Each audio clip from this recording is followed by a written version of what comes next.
Hello दोस्तों, स्वागत है आपका हमारे YouTube चैनल एजुकेशन 360 में। मेरा नाम दलीप कुमावत है। आज हम जानेंगे कि किसी समीकरण को संतुलित कैसे करते हैं, उसको संतुलित करने का बेस्ट तरीका क्या होता है, क्योंकि ये लगभग बच्चों का गलत हो जाता है क्वेश्चन। बच्चे समझते तो हैं लेकिन करने बैठते हैं तो फिर दिक्कत होती है। इसलिए आज इस टॉपिक को ऐसे सरल कर देंगे, एक बार पढ़ लिया यहाँ पर दोबारा कहीं पढ़ने की कोई जरूरत नहीं है।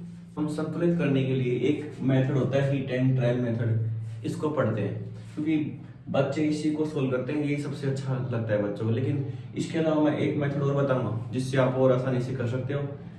जो छोटी समीकरण होती है वो तो इससे आसानी से सोल्व हो जाती है, लेकिन जब बड़ी समीकरण होती है तो उसमें थोड़ी समस्या होती है। देखो a+b अभी कारक है, रासायनिक क्रिया करके C+D उत्पाद का निर्माण करते हैं, तो ये एक रासायनिक समीकरण है। इस प्रकार इस मेथड से सोल्व करते हैं सवाल। कुछ समीकरण लेते हैं, ये दो समीकरण हैं, इनको हम हिट एंड ट्रायल मेथड से सोल्व करते हैं। देखो यहाँ से C एक है, यहाँ भी एक है, लेकिन यहाँ तो दो है और यहाँ तो एक ही है। अब इसको दो कैसे करें? इसको दो करने पर यहाँ मैं इसको दो से गुणा कर दूं तो दो गए, लेकिन अब यहाँ C यहाँ पर कितने हो गए? दो, और यहाँ पर C तो एक है, इसलिए यहाँ पर C को दो कर लेते हैं। ये हमारी संतुलित हो गई। कौन से मेथड से? Hit and trial. ये दूसरा देखते हैं, ये B है। देखो यहाँ पर एक है, यहाँ भी एक है, तो कोई दिक्कत नहीं। Cl2, यहाँ पर Cl कितने हैं? दो है, और यहाँ पर कितने हैं? एक है, तो दो कैसे बनाएंगे इसको? इसको यहाँ से दो से बड़ा कर देते हैं, दो बन गया। लेकिन यहाँ पर दो H हो गया। अब यहाँ पर कितने हैं? H, ये भी दो है और यहाँ दो है, सेटिस्फाई है। SO4 देखो एक है, यहाँ भी एक है, तो ये समीकरण संतुलित हो गई। तो ये कौन से मेथड से क्योंकि हिट एंड ट्रायल मेथड बिल्कुल आसान था, देख लीजिए। दो समीकरण और लेते हैं, उनको इस मेथड से सोल्व करते हैं। तो पहली समीकरण देखो NaOH plus H2SO4 Na2SO4 plus H2O। तो कैसे सोल्व करेंगे? देखो Na यहाँ पर एक है और यहाँ पर कितने हैं? दो, तो इसको दो बनाएंगे, ये दो बन गए। अब दो ही तो यहाँ पर O हो गए और दो ही H हो गए। अब यहाँ पर देखो आप, दो तो है H, लेकिन O क्या है? एक है, तो दो बनाने क्या करेंगे? इसको दो से बड़ा करेंगे। अब लेकिन ये H कितने हो गए? दो दूनी चार हो गए। तो पहले इसको देख लेते हैं। देखो दो H यहाँ पर है और दो ये रहे, बराबर हो गए, तो ये संतुलित हो गए। अब बच गया क्या? SO4 एक है और यहाँ भी एक है, तो कोई दिक्कत नहीं, ये हमारी समीकरण संतुलित हो गई। इस समीकरण को देखते हैं। देखो पहले NO3 दे दें। NO3 यहाँ पर एक है और यहाँ पर NO3 कितने हैं? दो है, तो इसको दो बनाना पड़ेगा।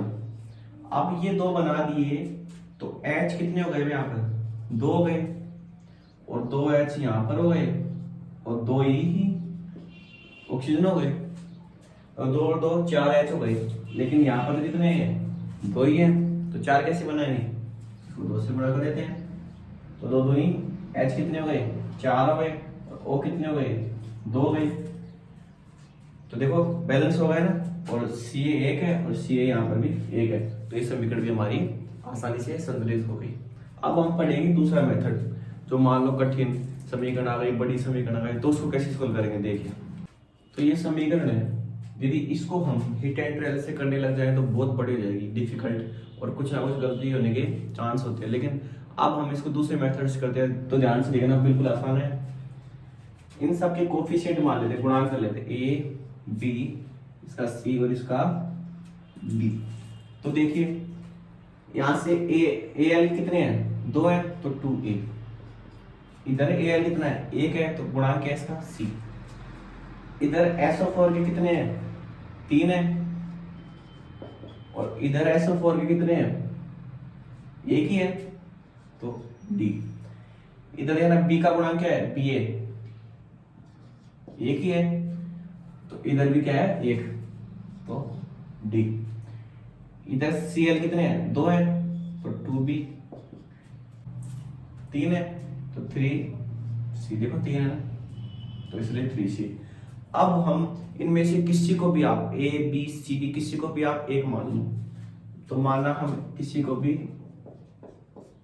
ए को हम 1 मान लेते, तो ए को 1 माना तो सी, जब ए को 1 माना तो सी बराबर कितने हो गए, सी बराबर 2 हो गए। अब ए को 1 माना तो डी बराबर कितने हो गए, 3 हो गए। यदि डी 3 है तो बी भी 3 हो क्योंकि बराबर है। तो ए को हमने 1 माना था, बी भी आ गया, सी भी आ गया, डी भी आ गया। तो अब हमें क्या करना है, जब हमारे पास सारे मान आ गए ए बी सी डी, आप जहां पर हमने कोफिशिएंट गुणा के माने इनको रख दो। तो ए का मान हमने क्या माना है 1, तो ए की जगह 1 हो गया। बी और बी का मान हमारे पास क्या है 3, सी का मान क्या है हमारे पास 2, डी का मान क्या आया 3।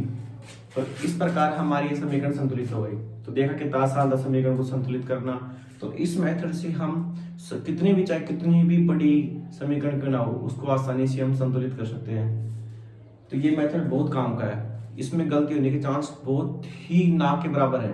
तो इसलिए ज्यादा से ज्यादा इस मेथड को यूज करना जब बड़ी इक्वेशन आए। तो ये आपके लिए होमवर्क है, 3 समीकरण है, इनको आप संतुलित करना, स्क्रीनशॉट ले सकते हैं और दोनों मेथड से करना और बताना कि कमेंट में बताना कि कौन सा मेथड आपको सही लगा। और इस मेथड से गलती होने के चांस बिल्कुल ना के बराबर है, आपका क्वेश्चन सही होगा। हिट एंड ट्रायल कब लगाते हैं, हिट एंड ट्रायल तब लगाते हैं जब छोटी समीकरण हो, जब बड़ी समीकरण हो तो ये मेथड बिल्कुल यूजफुल है। तो इस वीडियो में इतना ही, मिलती है अगली वीडियो में, धन्यवाद।